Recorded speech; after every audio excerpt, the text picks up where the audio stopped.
जब कोई शख्स तुमसे घमंड या अकड़ के अंदाज में बात करे तो एक ये तरीका बताया जाता है कि उसकी आंखों में बराह रास्त देखने की बजाय उसके माथे के दरमियान वाले हिस्से पर तवज्जो रखी जाए। इसके साथ साथ चेहरे के तासुरात को मामूली सा ना संजीदा या गौर करने वाला रखा जाए और गुफ्तगू के दौरान कभी कभार उसके बालों या ऊपर की डायरेक्शन पर नजर डालकर एक मुख्तसर सा तवक्कुफ लिया जाए, दोबारा उसकी आंखों की तरफ देख कर नॉर्मल अंदाज में बात शुरू कर दी जाए। इस तरीके से सामने वाले के जहन में यह तासुर पैदा हो सकता है कि शायद उसके साथ कुछ गैर मामूली हो रहा है और उसकी तवज्जो ज्यादातर खुद अपनी शख्सियत या पर्सनैलिटी की तरफ चली जाती है। इस तरह ये भी कहा जाता है कि बहुत सारे लोग अपनी खुशी के लिए पैसा खर्च नहीं करते, बल्कि वो ज्यादातर इसलिए पैसा खर्च करते हैं ताकि किसी तकलीफ या मसले से बच सकें। इस सोच को बिजनेस में खास अंदाज से इस्तेमाल किया जाता है। बिजनेस की गुफ्तगू में यह तरीका बताया जाता है कि सिर्फ अपने प्रोडक्ट की तारीफ करने के बजाय क्लाइंट को यह एहसास दिलाया जाए कि अगर वो इस चीज को इस्तेमाल नहीं करेगा तो उसे किसी किस्म का नुकसान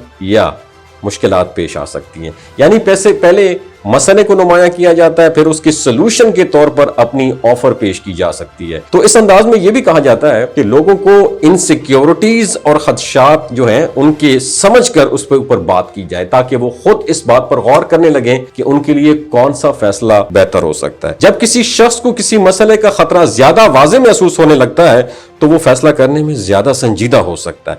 एक और नुक्ता यह बताया जाता है, अगर क्लाइंट को बराह रास्त ये कहा जाए कि प्रोडक्ट बहुत अच्छा है तो उस पर ज्यादा फोकस नहीं करता, लेकिन अगर पहले उसे ये एहसास दिलाया जाए कि मौजूदा सूरत हाल में क्या कमी और क्या नुकसान हो सकता है तो फिर इसके बाद पेश किया जाता है हल। फिर हल तो ज्यादा मुअस्सर लगता है। तो इस पूरे तरीके में बुनियादी ख्याल यह है कि पहले मसले या तकलीफ का एहसास पैदा किया जाए, फिर उसका सोल्यूशन पेश किया जाए ताकि सामने वाला खुद उस नतीजे तक पहुंचे और उसे उस चीज की ताकि उसे महसूस हो कि जरूरत है। ये गुफ्तगू और बिजनेस में इफेक्टिवनेस पैदा करने के लिए चंद असूल हैं जो मैंने आपके साथ शेयर किए हैं। तो नीचे कमेंट सेक्शन में अपना एक्सपीरियंस शेयर कीजिए। क्या कभी आपने कोई प्रोडक्ट बेचा है तो किस तकलीफ से बेचा है, शेयर जरूर कीजिएगा। अपना ख्याल रखिएगा। अल्लाह हाफिज। अगर क्लाइंट को बराह रास्त ये कहा जाए कि प्रोडक्ट बहुत अच्छा है तो उस पर ज्यादा फोकस नहीं करता, लेकिन अगर पहले उसे ये एहसास दिलाया जाए कि मौजूदा सूरत हाल में क्या कमी और क्या नुकसान हो सकता है तो फिर इसके बाद पेश किया जाता है हल। फिर हल तो ज्यादा मुअस्सर लगता है। तो इस पूरे तरीके में बुनियादी ख्याल यह है कि पहले मसले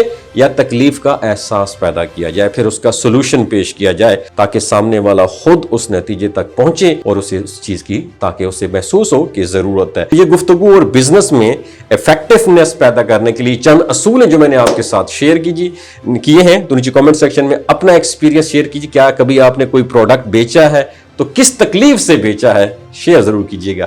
अपना ख्याल रखिएगा। अल्लाह हाफिज।